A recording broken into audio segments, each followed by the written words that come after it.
Hi, welcome to Cherian வீட்டு சமையல். இன்றைக்கி நான் என்ன பண்ண போகிறேன் தெரியுங்களா? வவ்வா மீன் வாங்கிட்டு வந்தேன். சரியா, என் பசங்களுக்கு என் ஹஸ்பண்டுக்கெல்லாம் ரொம்ப பிடிச்சமான மீன். அந்த மீனை தான் மசாலா போட்டு வைக்க போகிறேன். நாளைக்கு தான் வறுக்க போகிறேன். ஓகேவா? நான் என்னென்ன மசாலா போடுறேன்னு பாருங்கள். மீன் வறுவல் ரொம்ப சூப்பராக இருக்கும். எங்கள் வீட்டில் நான் மீன் வறுத்தா ரொம்ப பிடிக்கும். எங்கள் சாருக்கு ரொம்ப பிடிக்கும். ஓகேவா? வாங்க. மிளகாத்தூள் போட்டுக்கலாம். மீனுக்கு ஏற்ற மாதிரி போட்டுக்கோங்க. ரொம்ப சிம்பிளாக தான் போடுவேன், நான் நிறைய போட மாட்டேன்.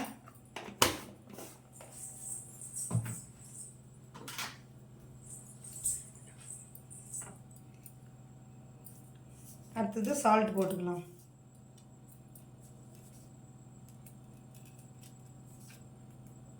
இந்த மிளகாத்தூள் சால்ட்டு இதில் தாங்க இருக்கிறதே மீனோட இது.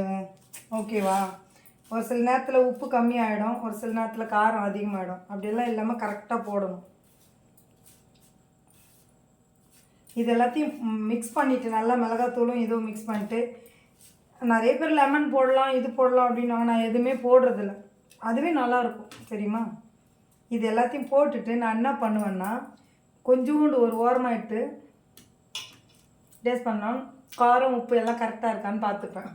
ஓகேவா? உப்பு கொஞ்சம் கம்மியாக இருக்குது, ஸோ அதனால் உப்பு லைட்டாக போட்டுக்கிறேன். இந்த மாதிரி டேஸ்ட் பண்ணிவிட்டு இப்போ என்ன பண்ணணும், நம்ம ஆசையாக கட் பண்ணி வச்சுருக்கிற மீனை மசாலா போட போகிறோம்.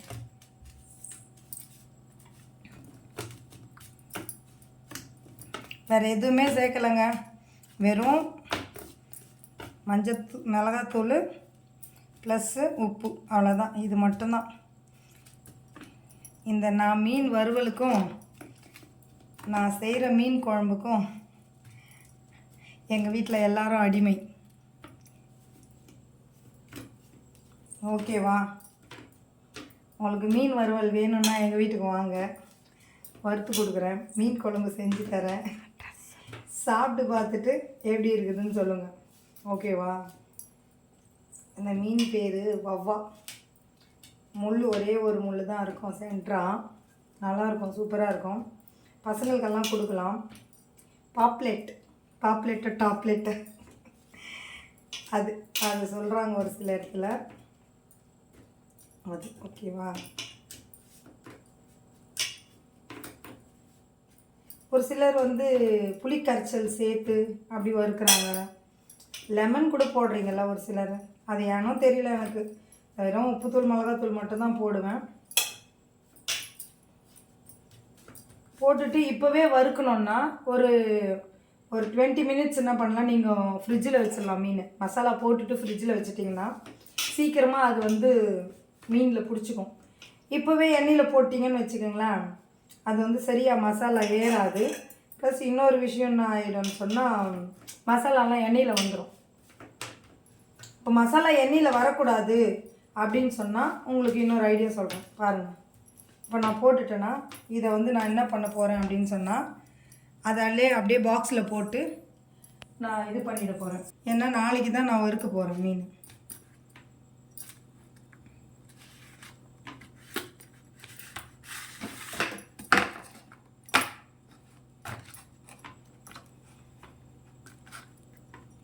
நீத்து வச்ச மீன் குழம்பு என்னை இழுக்குதையா, நெஞ்சுக்குள்ள அந்த நினைப்பு மயக்குதையா, நித்த நித்த நெல்லுச்சோறு நெய் மணக்கும் கத்திரிக்கா. அப்படி இருக்கிறத அப்படி போட்டுக்கலாம். அந்த தூள்லாம் இது பார்த்துட்டிங்கன்னா இப்போதான் மூடி போட்டுடலாம். மூடி போட்டு இந்த மாதிரி மசாலா போட்டு நீங்கள் ஃப்ரிட்ஜில் வச்சிட்டிங்கன்னு வச்சுங்களேன், உங்களுக்கு தேவையான அப்போ எடுத்து என்ன பண்ணலாம், ஒரு 2-3 டேஸ் வச்சுருந்து தேவையான அப்போ எடுத்து தோசைக்கல்லை சூடு பண்ணி போட்டு எடுத்துக்கலாம். ஸோ இந்த மசாலா கொட்டாமல் இருக்கணும், உதிராமல் இருக்கணும் அப்படின்னா நீங்கள் என்ன பண்ணுங்க அப்படின்னு சொன்னால், ஒற்றைக்கல்லை இருக்குது இல்லையா, இந்த ஒற்றைக்கல்லையே அரைச்சிடுங்க. மிக்சியில் கொஞ்சமாக ஒச்சக்கல்லை எடுத்து அரைச்சிட்டு, இந்த மசாலா போட்டதுக்கு அப்புறமா சொல்கிறேன், இந்த மசாலா போட்ட மீன் நல்லா ஊறினதுக்கப்புறமா வறுக்கிறதுக்கு கொஞ்சம் முன்னாடி அந்த ஒற்றைக்கல்ல நல்ல பவுட்ரு மாதிரி அரைச்சி வச்சுக்கிட்டு அதில் 2 பக்கமும் பெரட்டி எடுத்துக்கோங்க. ஓகேவா? நல்லா 2 பக்கமும் எல்லா இடத்துலையும் படுற மாதிரி பட்டு அதை எடுத்து எண்ணெயில் பொரிச்சிங்கன்னு வச்சுக்கலாம். சாப்பிடும்போது உள்ளே இருக்கிற மசாலாவும் வெளியே வராது. அந்த ஒற்றைக்கல்லை வந்து சாப்பிடும்போது ரொம்ப சூப்பராக இருக்கும். அப்படியே முருவலாக இருக்கிற மாதிரி இருக்கும். ரொம்ப நைஸு பவுட்ரு மாதிரி அரைக்காதீங்க. கொஞ்சம் இதுவாக அரைச்சிங்கன்னா முறுமுறுன்னு இருக்கும். எண்ணெயில் பொரிச்ச மாதிரி ஒற்றைக்கல்லை. மீனில் இருக்கிற மசாலா நல்லா ஊறி இருக்கும். அப்படியும் பண்ணலாம். இல்லை எனக்கு வேறு மாதிரி வேணும் அப்படின்னு சொன்னால் என்ன பண்ணலாம் அப்படின்னா, வாழை இலையை கட் பண்ணி அதில் நடுவில் பீஸ் வச்சு அதை 4ஆக மடித்து நூலில் கட்டி தோசை தவா மேலே போட்டு திருப்பிடுங்க. இப்படி எடுத்து பிரித்து பார்த்தீங்கன்னா கூட அப்படியும் மீன் வறுவல் வந்து சூப்பராக செய்யலாம். ஓகேவா? அப்புறம் வேறு எந்த மாதிரி மீன் வறுவல் செய்யலாம்னா, இந்த வறுத்த மீன் குழம்பு இருக்குது. மீன் குழம்புல இந்த மீனை வறுத்து எடுத்து வச்சுட்டு மீன் குழம்பு கொதித்து இறக்குவோம் பாருங்கள். நல்லா எண்ணெயெல்லாம் பிரிஞ்சு வரும்போது அப்போ இந்த வறுத்த மீனை தூக்கி உள்ளே போட்டு இறக்குனீங்கன்னா அது வறுத்த மீன் குழம்பு. நார்மல் மீன் குழம்பு நம்ம அப்படியே பச்சையாக போடுறது.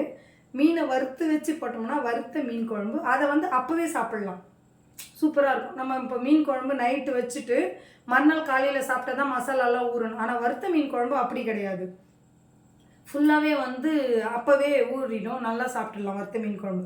ஸோ உங்களுக்கு எதுனாலும் எப்படின்னாலும் செஞ்சுக்கோங்க. மீன் வேணும்னா வாங்க, எங்கள் வீட்டுக்கு வாங்க, மீன் இருக்குது. மீன் குழம்பு இன்னும் கொஞ்சம் நேரத்தில் செஞ்சுருவேன்.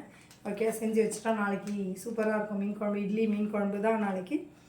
ஓகே, பாய் பாய். இந்த வீடியோட நான் கிளம்புறேன். என்னோட வீடியோ பிடிச்சிருந்தா லைக் பண்ணுங்கள், சப்ஸ்கிரைப் பண்ணுங்கள். செலியன் வீட்டு சமையலை மறக்காமல் ஃபாலோ பண்ணுங்கள். நான் போடுற எல்லா வீடியோவும் பாருங்கள். ஈவினிங் 7:30 போல் லைவ் இருக்குது. லைவில் வாங்க, பாருங்கள், என் கூட பேசுங்க.